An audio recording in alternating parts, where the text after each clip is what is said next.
In this week's Parshas Vayishlach, we have the famous story of the wrestling match with Yaakov Avinu, and of course the angel, the Sarashel Esav. So after Yaakov Avinu, Jacob was victorious over his opponent, so the Torah tells us, Vayoma lo Yaakov yema o Shemcha. Your name will no longer be Yaakov. Kim Yisrael. Your name will now be Israel.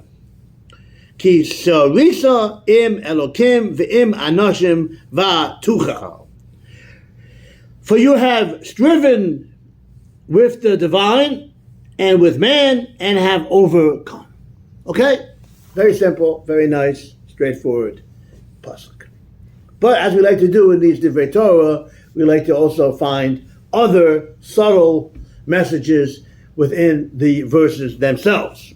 And that is as follows. We know there's the two sides of the Aseret HaDibros, of the Ten Commandments. But they're both equally important. They line up, adjacent, and equally, right next to each other. Because a person has to follow both sets of mitzvahs. Mitzvahs that are between man and God, and mitzvahs that are between man and fellow man. So they're together to show they're equally important. And that's hinted to in this pasuk over here. There are a lot of people who fulfill Im Elokim. They fulfill the mitzvahs. They're with God. But you know what? It's not enough. You also have to be Im Anoshim. You also have to be with people. You heard me? Beautiful pshat. Again, in the Hebrew.